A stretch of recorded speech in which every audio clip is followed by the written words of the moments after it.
Hello tenth class students. बच्चों, जैसा कि हमने टाइप्स ऑफ केमिकल रिएक्शन अभिक्रिया के प्रकार कंप्लीट कर लिया था, जिसमें हमने combination, decomposition, displacement and double displacement, संयोजन अभिक्रिया, वियोजन अभिक्रिया, विस्थापन अभिक्रिया, द्विविस्थापन अभिक्रिया कंप्लीट कर लिया था। इसके साथ साथ इसी में हमने exothermic, endothermic precipitation reaction complete कर लिया। ऊष्माक्षेपी, ऊष्माशोषी एंड अवक्षेपर अभिक्रिया इसी के अंतर्गत जो अलग इससे अलग टाइप्स थे। बच्चों, अब हमारे इस चैप्टर में सिर्फ गिने चुने 2 या 3 टॉपिक रहते हैं, जो बिल्कुल छोटे छोटे टॉपिक हैं। इसलिए मैंने यहाँ पे वीडियो रिकॉर्डिंग ना करके आपको मैं यहाँ पे स्क्रीन रिकॉर्डर के द्वारा पढ़ा रहा हूँ। ये टॉपिक आपको समझने में इतनी डिफ़िकल्टी नहीं आएगी, इसलिए आसानी से आप यहाँ से इसको समझ सकते हैं। बच्चे, जो हमारा टॉपिक है फर्स्ट आज का, वो टॉपिक है ऑक्सीडेशन एंड रिडक्शन। बहुत ही छोटा टॉपिक है, लेकिन वेरी वेरी इंपॉर्टेंट है। 10th क्लास के लिए भी इम्पोर्टेंट है। हर बार क्वेश्चन यहाँ से आता है, और इसको समझ लोगे अच्छे से तो आपको +1 एंड +2 इन 2 क्लासेस में आपको बहुत ही हेल्प देगा। ये केमिस्ट्री में ऑक्सीडेशन एंड रिडक्शन काफ़ी इम्पोर्टेंट टॉपिक है बच्चे। ये इसको हिंदी में कहते हैं बच्चे उपचयन एंड अपचयन। क्या बोलते हैं बच्चे हिंदी में? इसको हिंदी में बोलते हैं उपचयन एंड अपचयन। कहाँ गया हिंदी में? ये रहा बच्चे, उपचयन एंड अपचयन, इसको हिंदी में कहते हैं। तो ये मैंने आपको जानबूझकर एनसीईआरटी की बुक की आपको पिक में मैं समझा रहा हूँ कि हाँ एनसीईआरटी की बुक में इस जगह पे है। तो बच्चे, आप चाहो तो एनसीईआरटी की बुक से इसको एक बार रीड कर लेना। इसी को नहीं, अब तक जो भी हुआ है पूरा चैप्टर आप एनसीईआरटी की बुक को रीड किया करो। तो बच्चे आओ, इसको मैंने अलग से लिखा हुआ है नोट्स बना के, वहाँ से आपको आसानी हो जाएगी समझने में। हम पूरा बुक इस टाइम नहीं पढ़ेंगे, पूरा बुक का जो निचोड़ है वहाँ पे मैंने लिख दिया है। तो जो टॉपिक है ऑक्सीडेशन एंड रिडक्शन, इसको हिंदी में कहते हैं उपचयन एंड अपचयन। तो बच्चे, सबसे पहले समझेंगे उपचयन को, यानी ऑक्सीडेशन को समझेंगे। क्या है ऑक्सीडेशन? पहले आओ इसको एक बार रीड करते हैं। इफ़ अ सबस्टांस, ये SUB, ये क्या है? सबस्टांस। इसका शॉर्टकट मैंने लिखा है यहाँ पे। If a substance gain oxygen or loses hydrogen during a reaction, it is oxidised and this process is known as oxidation. इसका मीनिंग क्या है बच्चे? इसका मीनिंग है जब कोई पदार्थ, जब कोई सबस्टांस ऑक्सीजन को गेन करे, यानी ऑक्सीजन को ले, क्या करे? ऑक्सीजन को ले, और लॉसेस हाइड्रोजन, या हाइड्रोजन को अपने से दूर करे, लॉस करे, निकाल दे, तो हम कहेंगे उस सबस्टांस, वो जो सबस्टांस था वो ऑक्सीडाइज हो गया है। क्या हो गया है? ऑक्सीडाइज हो गया है। ऑक्सीडाइज हम कब बोलेंगे? जब ऑक्सीजन अपने अंदर ले या हाइड्रोजन को बाहर निकाल दे, या दोनों प्रोसेस हो, या दोनों हो जाए, तब उसे बोलेंगे हम ऑक्सीडाइज होना। And this process is known as oxidation. और इस विधि को, इस क्रिया को हम क्या कहेंगे? ऑक्सीडेशन कहेंगे। तो ऑक्सीडेशन क्या है बच्चे? ऑक्सीडेशन सिंपल सी बात है कि जब किसी सबस्टांस में ऑक्सीजन की वृद्धि हो, यानी ऑक्सीजन हो, आ जाए, और या तो हाइड्रोजन निकल जाए। ध्यान देना बच्चे, हाइड्रोजन की बात हो तो निकलना ऑक्सीडेशन कहलाता है। ऑक्सीजन की बात हो तो ऑक्सीजन का आना, गेन होना, ऑक्सीडेशन कहलाता है। हिंदी में उपचयन कहते हैं। हिंदी में एक बार आओ इसको पढ़ते हैं। जब किसी पदार्थ में ऑक्सीजन की वृद्धि हो, ठीक है बच्चे, वृद्धि होना यानी बढ़ना, ऑक्सीजन ले लिया, बढ़ गया, अथवा हाइड्रोजन का ह्रास हो, यानी हाइड्रोजन बाहर निकल जाए, कमी हो जाए, या अथवा दोनों हो, या बच्चे दोनों हो जाए, तो इसे उपचयन कहते हैं। क्या कहते हैं? उपचयन। तो आओ एग्जाम्पल देखते हैं। देखो बच्चे, यहाँ पे एग्जाम्पल आपको दिया हुआ है। फर्स्ट एग्जाम्पल क्या है? कार्बन +O2, यानी बच्चे कोयला है, मान लो कोयला है, कार्बन, वो जल गया। इसको यहाँ पर लिखना हीट, एरो के ऊपर लिखना हीट। क्या लिखना बच्चे? हीट। जब कार्बन ऑक्सीजन के प्रेजेंस में आएगा तो क्या होगा, कार्बन का ऑक्सीडेशन होगा। क्यों होगा ऑक्सीडेशन, देखो यहाँ पे कार्बन अकेला था, रिएक्टेंट में देखो, रिएक्टेंट साइड कार्बन अकेला था, लेकिन प्रोडक्ट साइड कार्बन ने ऑक्सीजन को गेन कर लिया, अपने अंदर ले लिया, समा गया उसमें, यानी गेन कर लिया, वृद्धि हो गई। यहाँ पे कार्बन के पास ऑक्सीजन की वृद्धि हो गई। इसे क्या बोलेंगे, इसे बोलेंगे बच्चे कार्बन, इसे क्या बोलेंगे, कार्बन का ऑक्सीडेशन। क्या बोलेंगे, ऑक्सीडेशन ऑफ कार्बन। तो इसको कैसे लिखोगे आप, इसको ऐसे करके इसको लिखोगे ऊपर, carbon is oxidised, carbon is oxidised, यानी कार्बन यहाँ पे क्या हो रहा है, ऑक्सीडाइज हो रहा है। ऐसे ही एक और एग्जांपल देखो, यहाँ बच्चे देखो, कॉपर को जब जलाया गया किसके प्रेजेंस में, ऑक्सीजन के प्रेजेंस में। यहाँ पे लिखना हीट, एरो के ऊपर, मैंने नहीं लिखा है, आप लिख देना बच्चे, क्या लिखोगे, हीट। तो यहाँ पे देखो जो कार्बन है, जो कॉपर है, कॉपर क्या बन गया, अब ये बन गया कॉपर ऑक्सीडाइड, कॉपर ऑक्साइड, क्या बन गया, कॉपर ऑक्साइड।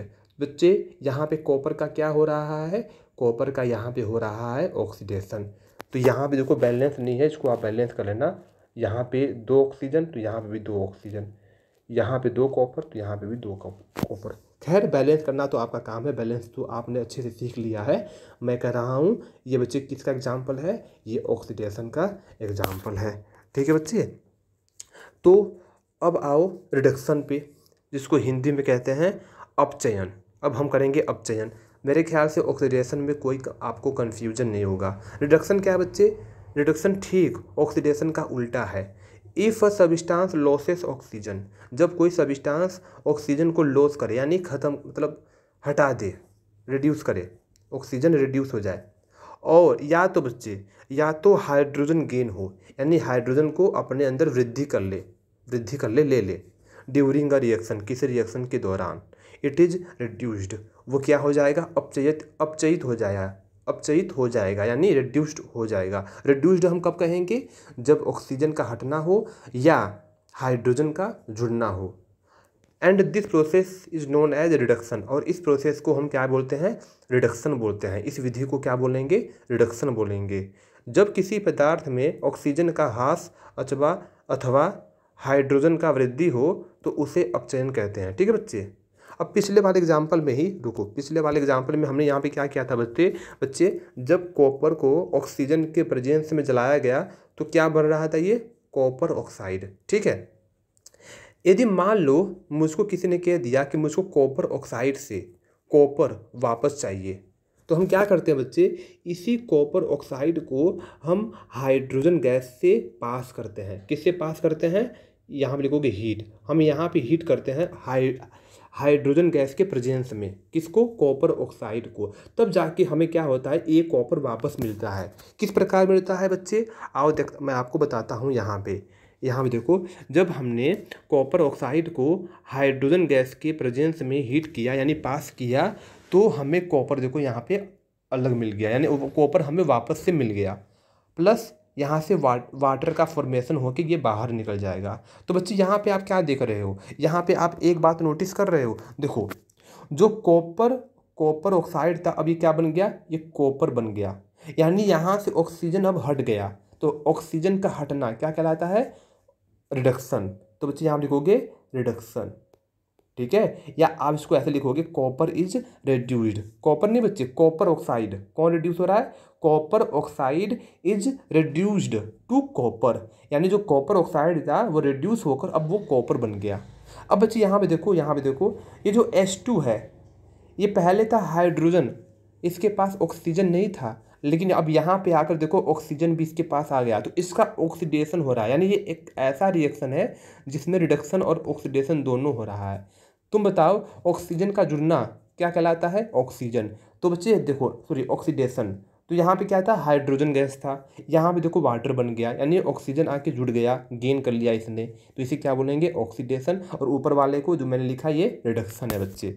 ठीक है, तो इसे कहते हैं अपचयन। इसके बच्चे इसी के अंतर्गत ऑक्सीडेशन और रिडक्शन के ही टॉपिक के अंदर एक अलग टाइप है जिसे बोलते हैं रेडॉक्स रिएक्शन। क्या बोलते हैं, रेडॉक्स रिएक्शन। तो रेडॉक्स रिएक्शन को हिंदी में भी बच्चे रेडॉक्स रिएक्शन कहते हैं। तो रेडॉक्स रिएक्शन का क्या डेफिनेशन है, आओ इसको एक बार देखते हैं। सिंपल सी मीनिंग है बच्चे, इसको पढ़ने के बजाय मेरी बात सुनो। ऐसा रिएक्शन जिसमें ऑक्सीडेशन और रिडक्शन दोनों हो। तो मैंने यहाँ पे लिखा नहीं है इसका डेफिनेशन, बस इतना लिखा है बोथ ऑक्सीडेशन एंड रिडक्शन। ये आप खुद से लिखेंगे, मैं बोलूँगा आप लिखेंगे। चलो लिखो आप। The reaction in which both oxidation and reduction occur is known as redox reaction. यानी आप कहोगे ऐसा रिएक्शन जब ऑक्सीडेशन और रिडक्शन दोनों हो उसे कहते हैं रेडॉक्स रिएक्शन। ऐसा अभिक्रिया, हिंदी मीडियम में सुनो, ऐसा अभिक्रिया जिसमें जिसमें उपचयन एवं अपचयन दोनों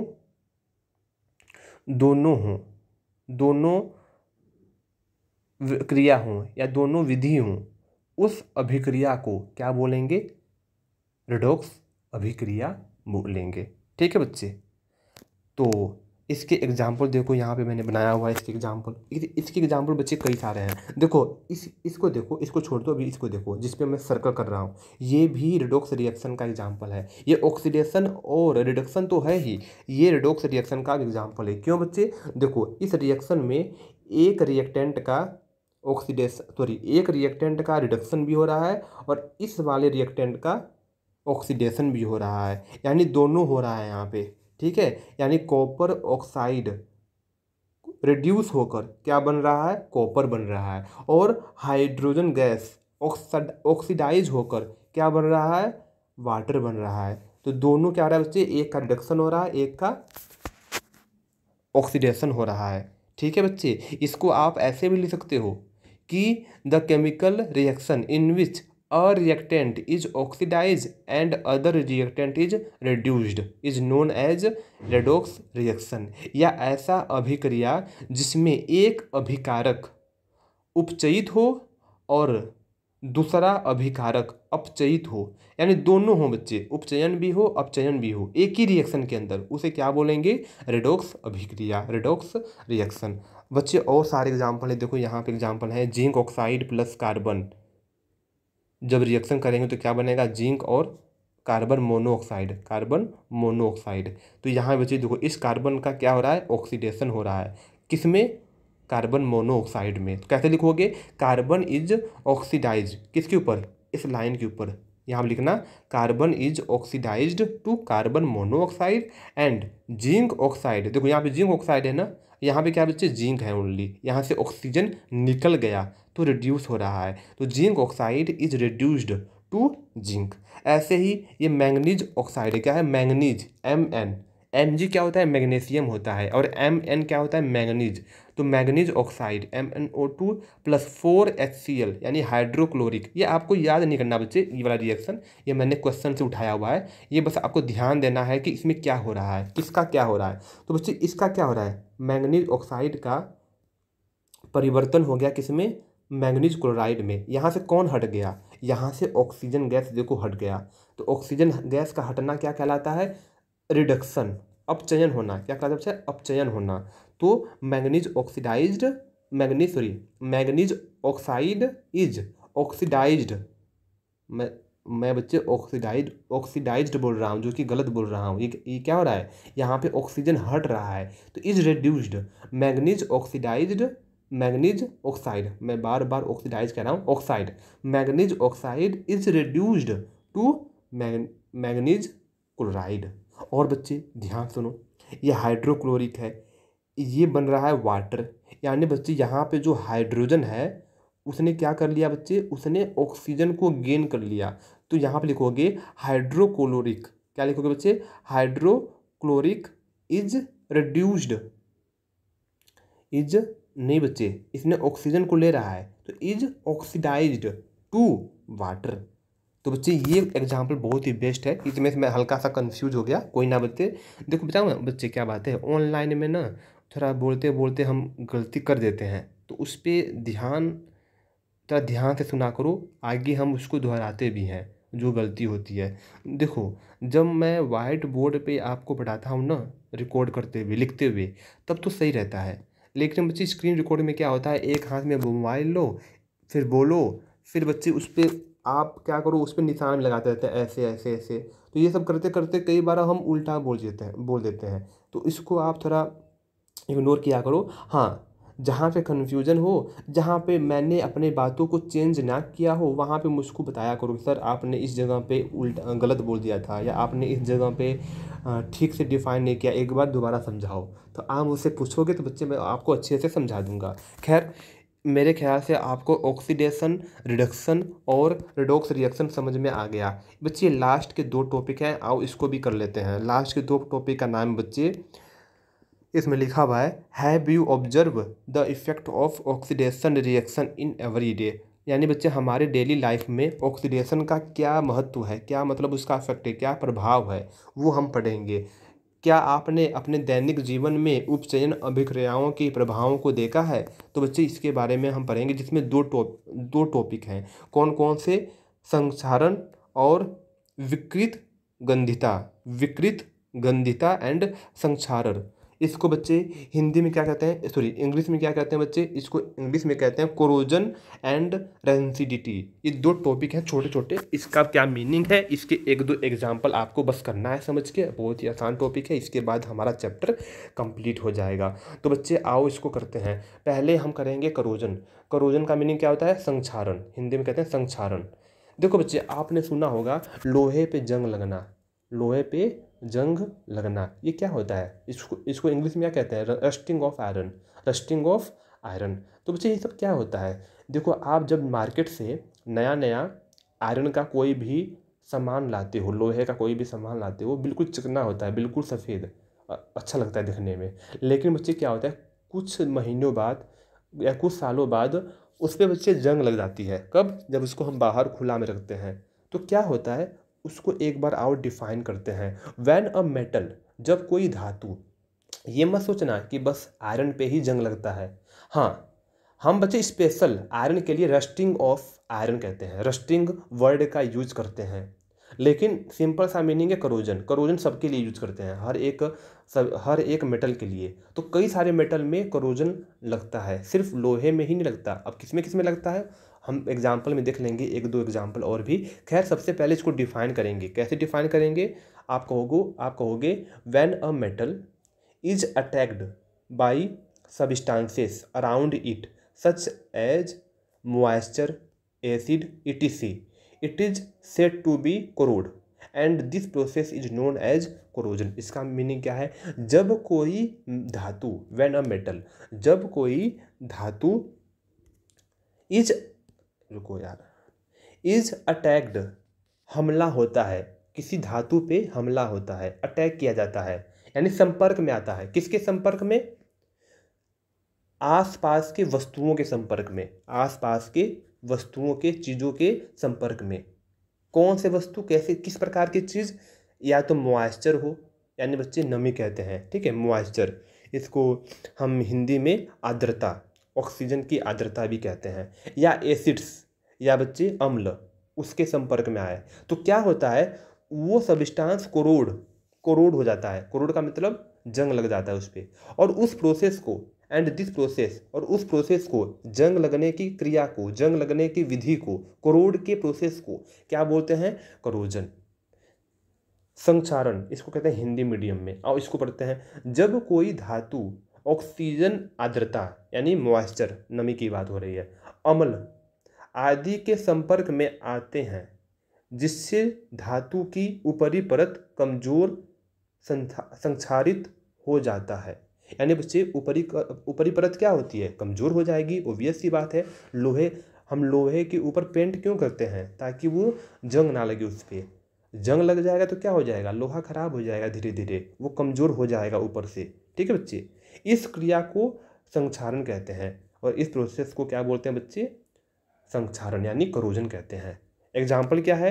reddish brown coating of iron, लोहे के ऊपर लाल भूरे रंग की परत चढ़ना। ठीक है, लोहे की वस्तुओं पर जंग लगना।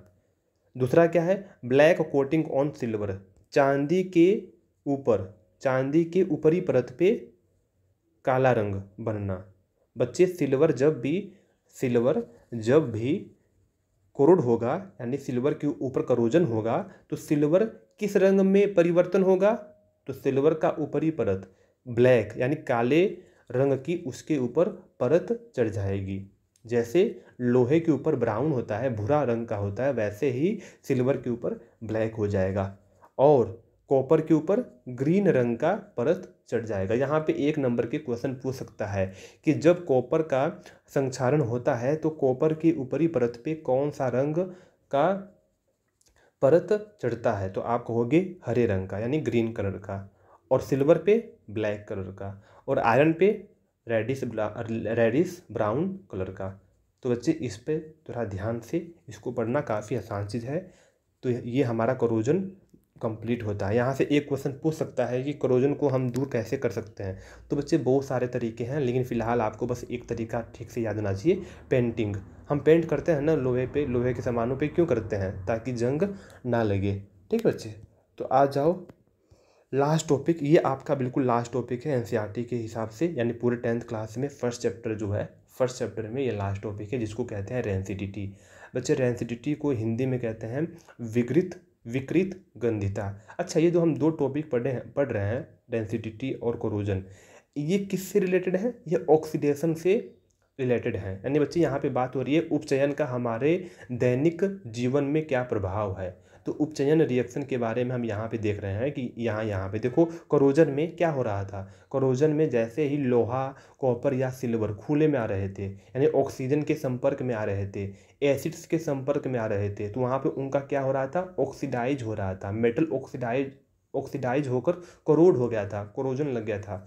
ऐसे बच्चे अगला टाइप है क्या, अगला टॉपिक क्या है? रेंसिडिटी, विकृत गंधिता। When fats and oil are oxidise they become rancid and their taste and smell change. इसका क्या मीनिंग है? देखो बच्चे, जब भी कोई खाने वाला सामान होगा, कुछ भी खाने का सामान, एनी फूड, कोई भी खाद्य सामग्री होगा, तो वो क्या होता है? वो ऑक्सीडाइज हो जाता है। कब?